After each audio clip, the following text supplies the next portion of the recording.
Shalom! Você está em mais um episódio do podcast Exegese e Exposição. Exegese on demand para você. Aqui é o Davidson Pignon, sou mestre em Ciências da Religião, pastor congregacional, professor de exegese bíblica no seminário e também publisher editorial. Para mim é um grande prazer ter você acompanhando os episódios que lanço todas as semanas neste programa. E aproveitando que você gosta de estudar a Bíblia com bastante profundidade, siga-me nas redes sociais e também conheça todo o material gratuito que eu tenho apresentado para o seu próprio estudo e aprimoramento bíblico.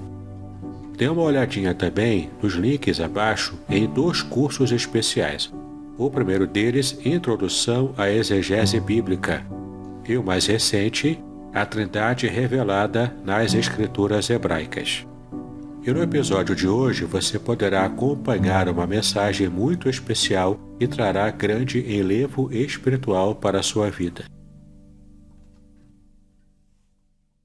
Eu quero convidar você a meditar comigo no texto bíblico de Jeremias, capítulo 33, apenas os versículos 2 e 3. Jeremias, capítulo 33, versículos 2 e 3. Jeremias, capítulo 33, versículos 2 e 3. Vamos meditar hoje sobre os 3 estágios da bênção divina. Os 3 estágios da bênção divina. Jeremias, capítulo 33, versículos 2 e 3. Assim diz o Senhor, que faz isto, o Senhor que forma isto para o estabelecer. O Senhor é o seu nome. Clama a mim, e responder-te-ei. E anunciar-te-ei coisas grandes e firmes que não sabes. Novamente o versículo 2. Assim diz o Senhor que fez isto, o Senhor que forma isto para o estabelecer. O Senhor é o seu nome. Clama a mim e responder-te-ei. E anunciar-te-ei coisas grandes e firmes que não sabes.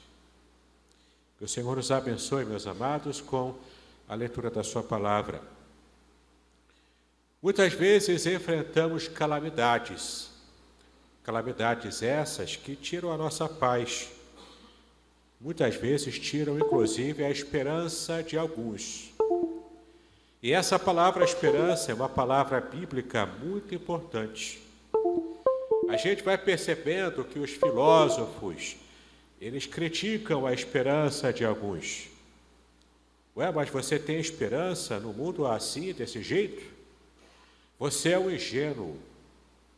Você que fica alimentando uma esperança de que algo vai melhorar, mas tudo vai piorando. Então as pessoas entram numa espiral de decadência na sua fé, na sua forma de pensar, especialmente na decadência no seu próprio relacionamento com Deus. Quantos crentes eu vejo, por exemplo, lutar contra esse sentimento pesado da desesperança. Então se entregam de corpo e alma à própria calamidade, à autocomiseração, a estarem simplesmente deitados em sua cama, não tendo forças para se levantar e lutar por um futuro melhor. Calamidades aparecem em nossa vida e calamidades, quando aparecem, muitas vezes elas não anunciam o seu início. Calamidades que simplesmente se materializam à nossa frente com a sua carranca que nos dá medo. E essa carranca de uma realidade dura nos faz esmorecer e esquecer que nós servimos e amamos ao Deus que tudo pode fazer. E falando um pouco mais sobre essa palavra esperança, a palavra esperança no original bíblico é hatikva, a esperança. E ela possui uma raiz.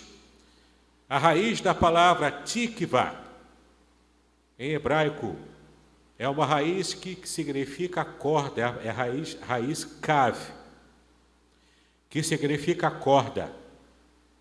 Ora, a corda é aquele fio, é aquele instrumento que liga uma ponta a outra. E então, os rabinos têm uma visão muito bela sobre a origem da palavra esperança. Porque a esperança é como essa corda que liga o nosso coração numa ponta com as promessas e o próprio coração de Deus na outra ponta. Portanto, quando falamos em esperança em meio à calamidade, estamos falando em alguém que está construindo, que está atando o seu coração, que está construindo uma ligação entre a própria pessoa que enfrenta a calamidade, que enfrenta a dificuldade, e o coração do próprio Deus, o amor do próprio Deus, as promessas do próprio Deus. Então, de modo algum, nós estamos alicerçando a nossa esperança no vazio. De modo algum, estamos alicerçando a nossa esperança em alguém ou em algo que não trará um bom futuro para nós. Muito pelo contrário, a esperança que temos, nós a temos porque amamos e conhecemos a quem servimos. Então, porque eu conheço Deus, eu sei que Ele não vai me decepcionar. Por isso eu posso colocar o meu coração atado ao coração dEle. Então a minha esperança é renovada. A minha esperança entra em rebuliço, porque eu tenho um Deus em quem eu posso confiar. Glórias a Deus por isso. Porque isso é o que estava movendo o coração do profeta Jeremias, num contexto que nós temos percebido nessa passagem. Ora, no capítulo anterior, vemos que o profeta Jeremias estava numa situação de vida muito precária. Ali estava o profeta jogado numa cisterna. Ali estava o profeta atado, não com as cordas do amor, da graça, mas com as cordas de uma prisão fria, de uma prisão que não permitia uma boa saúde. E o profeta estava ali no pátio do rei Zedequias, o homem que não temia o Senhor, o homem que estava, na verdade, querendo matar o profeta de Deus. E naquela condição insalubre, o profeta estava preso, acorrentado, aquilo tudo, e chorando, porque Deus havia falado com ele e havia dito o que estaria acontecendo no futuro daquela nação, a nação do povo de Deus. Quando a nação estaria sendo levada em cativeiro. Em toda aquela ansiedade no coração do profeta, ele sabendo de tudo, mas não podendo convencer as pessoas, porque ele foi chamado nessa condição de estar pregando ou de estar falando e as pessoas zombarem dele. E ninguém conseguiria entender ou aceitar a palavra, nem mesmo o rei. E lá estava um profeta sofrendo as agruras do seu ofício, porque ele, na verdade, queria ser fiel à mensagem que ele recebeu. E então, naquele momento triste, angustiante, onde ele estava se sentindo literalmente no fundo do poço, ele então começava a se perguntar: será que Deus está ouvindo as minhas orações? Será que em todo o choro, em todo o lamento do profeta, da precária condição que Israel se colocaria logo no futuro, Será que em tudo aquilo Deus estava olhando para o profeta e estava percebendo o seu sofrimento pessoal? Será que Deus tinha alguma ação benevolente, abençoadora para o povo sofredor também? O povo que estaria sofrendo por causa dos seus próprios pecados. Então, em toda aquela angústia de alma, o profeta recebe uma resposta de Deus em sua prisão. Com toda a sua vida acorrentada à prisão do rei Zedequias, ele ouve a voz de Deus.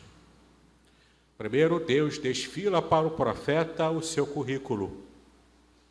Não que o profeta precisasse receber essa mensagem, esse currículo, porque o profeta não conhecia Deus. Não é por esse motivo. Mas Deus desfia para o profeta o seu próprio currículo para que o profeta se lembrasse de que ele, na verdade, não estava na mão do rei Zedequias, mas ele estava completamente entregue nas mãos do Deus vivo que tudo pode fazer. Então veja novamente o versículo 2. Assim diz o Senhor. Quem é o Senhor? Quem é Yahvé? Quem é o Deus Todo-Poderoso? É aquele que faz isto. O Senhor que forma isto, o que estava para acontecer, para o estabelecer, para fincar uma posição ali. O Senhor é o seu nome, é aquele que está com o controle de tudo, sobre o universo, sobre a terra. É o Senhor que controla reis. É o Senhor que depõe reis, que coloca reis. É o Senhor que chama pessoas para fazer algo que ninguém poderia imaginar. Era o mesmo Deus que chamou o profeta Jeremias enquanto ele ainda era criança, enquanto ele ainda era jovem. E não conseguia falar. E não conseguia pronunciar palavras. Não conseguia ser eloquente para falar a mensagem de Deus. Não tinha coragem, muitas vezes, para fazer a obra. Mas então Deus fala com ele e demonstra para ele, olha só, eu estou estabelecendo tudo isso. Aquilo que está fazendo doer o seu coração, sou eu que estou no controle, sou eu que estou fazendo. Todo o sofrimento futuro da nação que você vislumbrou, aguarde, eu estou no controle de tudo, eu sei o que eu estou fazendo. Então, numa situação calamitosa como essa, o profeta ansioso, chorando, clamando, qual a resposta que Deus dá a ele depois de desfilar o seu currículo? Deus fala com o profeta no versículo 3, você vai continuar clamando, mas vai direcionar o seu clamor a mim. Então, clama a mim. Quando ele diz, clama a mim, ele está apresentando aqui o primeiro estágio da bênção que ele estava prometendo.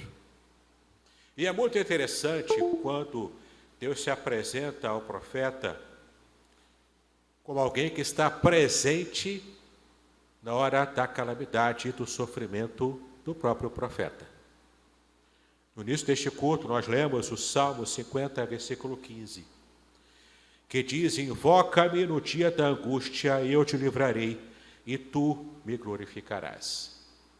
A resposta de Deus na angústia do servo dele é o livramento. E a resposta do servo de Deus ao livramento que recebeu de Deus é a glorificação do próprio Deus. Veja aqui essa relação íntima, visceral, uma resposta direta, sem contornos, sem rodeios, mas uma resposta direta para o profeta. Deus diz, você vai clamar a mim. E essa palavra clamor aqui, esse clamor não é uma oração suave, tranquila, baixinha, com todo mundo muito controlado, no ambiente controlado, não, era um clamor visceral, era um grito de desespero, e Deus diz, você vai gritar em desespero, mas a mim, porque eu tenho o poder de transformar o seu desespero em esperança. Se o seu coração estiver ligado ao meu, estiver atado ao meu coração, o seu desespero, o seu clamor se transformará em esperança renovada. É Deus dizendo ao profeta: você clama a mim com toda a sua força, com todo o seu choro, com toda a sua angústia, com toda a sua ansiedade. Nada disso vai importar quando você clamar a mim. Toda a sua urgência, ela vai se dissolver quando você perceber que eu estou no controle da sua história. Toda a sua urgência cai por terra quando você percebe quem sou eu que estou agindo a seu favor. Então Deus diz para o profeta: clame a mim. E eu farei o quê? Eu vou responder a você. Eu não vou deixar o seu clamor no vácuo. Eu não vou deixar você gritando a esmo, chorando, como uma criança se jogando no chão em pirraça e fingindo que não estou vendo. Não, porque eu te amo. Eu amo você. Eu amo a sua vida, eu amo as suas circunstâncias. Eu amo o seu sentimento de dependência total e completa de mim. Eu não sou indiferente à sua luta, ao seu sofrimento. E meu irmão, minha irmã, essa é a mensagem que Deus está falando para você hoje à noite. Deus não está indiferente à calamidade que você enfrenta. Deus não está indiferente à luta que você enfrenta. Deus não está indiferente aos problemas que você enfrenta na saúde, no emprego, na família, na vida pessoal, na vida emocional. Deus não está indiferente a você, porque Ele te ama. E porque Deus te ama, Ele está também contemplando cada aspecto de suas necessidades. E se não chegou resposta clara para você ainda, é porque Ele está trabalhando a seu favor, meu irmão, minha irmã.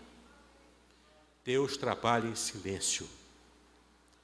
E quando você menos espera, a glória dele será manifestada na sua vida. Então clama a mim, e eu responder-te-ei. E farei o quê? Esse é o primeiro estágio da bênção, portanto. Eu anunciar-te-ei coisas grandes e inacessíveis que você não sabe. Você é profeta. Jeremias era profeta. Ele recebia mensagens do Senhor daquilo que aconteceria no futuro.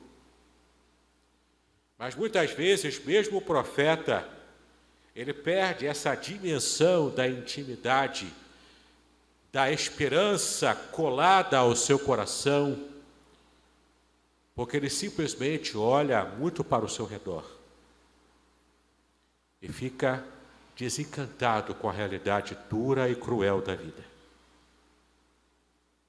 Mas nesse momento Deus está falando com ele de que haveria o primeiro estágio da bênção, que se o profeta clamasse a Deus, colocasse todo o seu coração à mercê da ação divina, ele receberia o anúncio de coisas grandes e inacessíveis ao seu próprio conhecimento. E meus irmãos, glórias a Deus, porque o profeta Jeremias fez isso. Ele clamou ao Senhor. O resultado desse clamor é o próprio livro inteiro dele, de Lamentações. Ele clamando em suas lamentações, falando diretamente com Deus. E Deus revelou a ele os estágios de bênçãos que você também vai ter conhecimento hoje. O primeiro estágio, portanto, da bênção de Deus abrangia toda a nação de Israel. Portanto, a libertação nacional do povo de Deus aconteceria simplesmente porque Jeremias teve a coragem de alimentar as esperanças do Deus que tudo pode fazer. E essa esperança alimentada, renovada, trouxe a ele a resposta de que um dia, Deus, depois de haver consertado o seu povo, haveria a restauração da nação de Israel. Meu irmão, minha irmã, Deus não está indiferente ao seu sofrimento. Você deseja restauração na sua família? Deus tem poder para restaurar os seus relacionamentos. Você deseja a conversão de algum ente querido? Deus tem o poder de trabalhar na vida dele, na alma dele, a fim de que ele possa conhecer o Senhor. Você está lutando contra uma doença, contra uma enfermidade duradoura demais. Em nome de Jesus, você hoje pode sair daqui com a saúde restaurada para a glória de Deus. E essa palavra aqui envolvia toda a nação de Israel. O profeta estava aclamando, não pensando na sua alma em si, mas ele estava aclamando pela nação. A nação que estava prestes a entrar em juízo, por causa dos seus pecados, por causa dos seus erros, por causa da sua indiferença espiritual a Deus. A nação da promessa precisava renovar as suas esperanças quando tivesse o seu relacionamento restaurado com o próprio Deus. Então, a primeira dimensão da bênção que o profeta Jeremias recebeu era a dimensão da sua própria nação, dele mesmo como ser humano, dele mesmo como profeta, que se sentia fracassado em seu ministério. Mas Deus estava falando com ele. Haverá restauração para a nação de Israel. Glórias a Deus, meus amados, porque Deus é fiel. E a nação de Israel existe até hoje. Há uma expressão que Israel sempre diz, uma expressão hebraica que ele diz, Am Israel Hai. O povo de Israel vive. Ainda hoje Israel é perseguido. Ainda hoje Israel enfrenta o antissemitismo. Ainda hoje há nações que querem o extermínio do povo de Deus. Mas o povo de Israel vive. Sabe por quê? Porque o Deus Todo-Poderoso preserva a sua nação. Porque essa foi a sua promessa desde os primeiros momentos em que ele o chamou. E chamou esse povo lá com Abraão, e dizendo que a partir da descendência de Abraão, ele, Deus, abençoaria todas as nações da terra. Promessa de Deus não é promessa vazia. O próprio Deus é forte e poderoso o suficiente para manter as suas promessas. A segunda dimensão da bênção de Deus que ele havia revelado para o seu profeta, está no capítulo 31, versículo 31. Voltando um pouquinho lá no capítulo 31 de Jeremias, versículo 31, Deus já havia revelado ao profeta essa dimensão.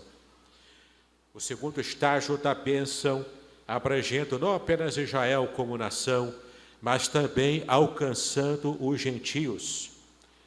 Vamos ler Jeremias capítulo 31, do versículo 31 ao versículo 34, que diz o seguinte: Eis que dias vêm, diz o Senhor, em que farei uma aliança nova com a casa de Israel e com a casa de Judá.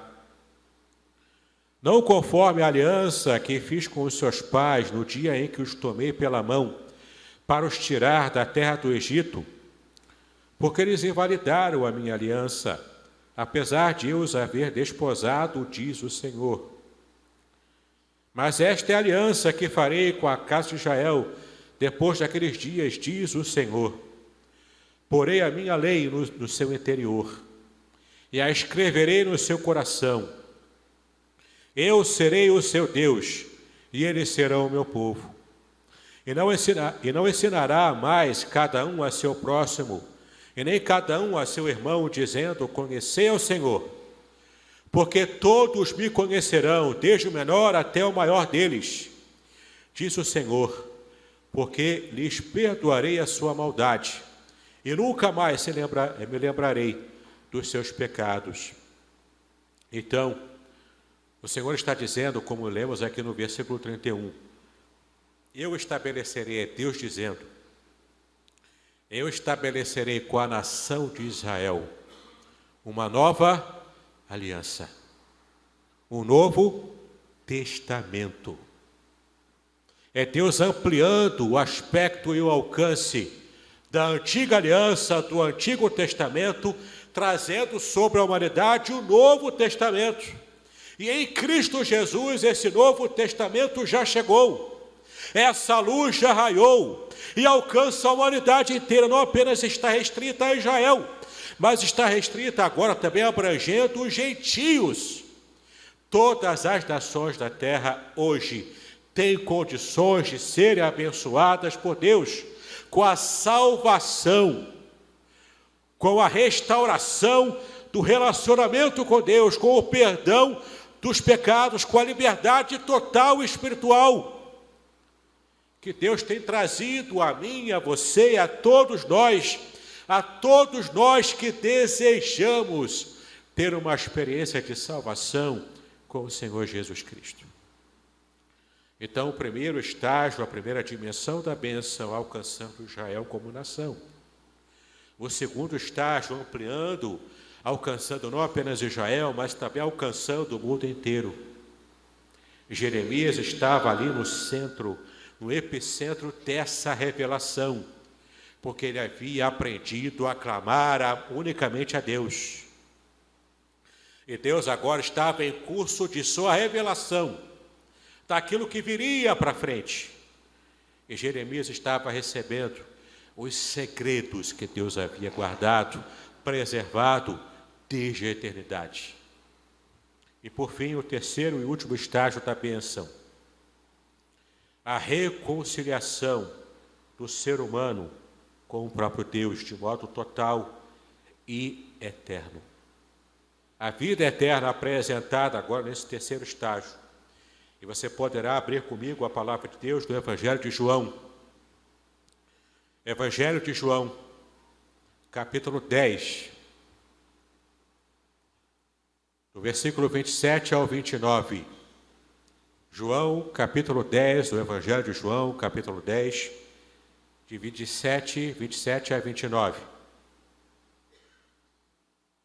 Aqui é Jesus dizendo e retomando essa promessa de vida abundante, de vida eterna, de liberdade, essa esperança renovada. No versículo 27, as minhas ovelhas ouvem a minha voz, eu as conheço, e elas me seguem. E dou-lhes a vida eterna, e nunca hão de perecer, e ninguém as arrebatará da minha mão. Meu Pai que mais deu é maior do que todos, e ninguém pode arrebatá-las da mão de meu Pai. Vida eterna garantida a quem pertence ao Senhor Jesus Cristo. Vida eterna completa e feliz para aquele que está em Cristo. Então, meu irmão, minha irmã, as angústias que enfrentamos aqui na terra, elas são passageiras, elas doem, elas nos trazem angústia. Os sofrimentos que enfrentamos nos trazem ansiedade, mas tudo isso é passageiro. Quando levamos em perspectiva a vida eterna garantida a nós pelo próprio Senhor Jesus Cristo. Então, se a primeira dimensão da bênção, se o primeiro estágio da bênção alcançava Israel, Deus ampliou, alcançando todas as nações da terra. E esse estágio final da bênção, o terceiro estágio, ele estará abrangendo a todos nós por toda a eternidade. Então, quando colocamos em perspectiva a eternidade, e a bênção completa de Deus nessa eternidade, toda a luta e sofrimento que enfrentamos aqui passa a ser passageiro, passa a ser de menor monta, passa de verdade a mudar a nossa visão, para que a nossa esperança seja completamente renovada quando temos o nosso coração atado, jungido, juntado ao coração de Deus. É como o hino que costumamos cantar: bem junto ao coração de Deus há um lugar de paz. Deseja ver a sua esperança renovada, meu irmão? Deseja ver a sua esperança restaurada para glorificar ao Senhor? Nesse momento, em Cristo Jesus, se você não tem um relacionamento com o Senhor, você pode agora mudar a sua história, a sua vida. As lutas podem não desaparecer num passe de mágica. Na maioria das vezes, elas não desaparecem.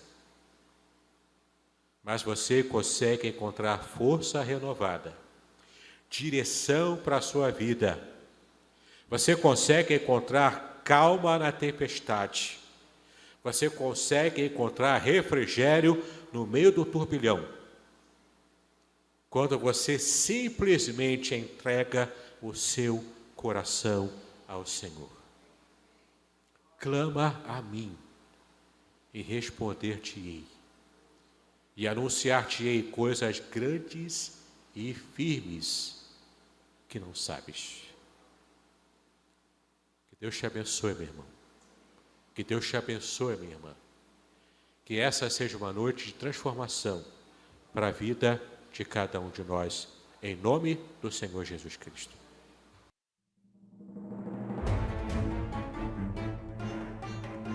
Muito bem, agora eu gostaria de ver a sua participação. Entre em contato comigo, compartilhe a sua experiência comigo e quem sabe até se você enviar em formato de áudio, eu possa aproveitar a sua experiência para apresentar no próximo episódio do podcast Exegese e Exposição. Eu sou Davidson Bignon e eu ajudo pastores e líderes cristãos a fazer estudos bíblicos da igreja, sem terem problemas com interpretações erradas. Se você então está pensando em compreender a sua Bíblia com segurança, não deixe de assistir a mais episódios como este aqui. Então, assine o canal, acione o sininho, curta, comente e também compartilhe. Ajude-me a ampliar o alcance com estudos bíblicos de qualidade na internet. Que Deus abençoe os seus estudos, paz e bênção sobre a sua vida.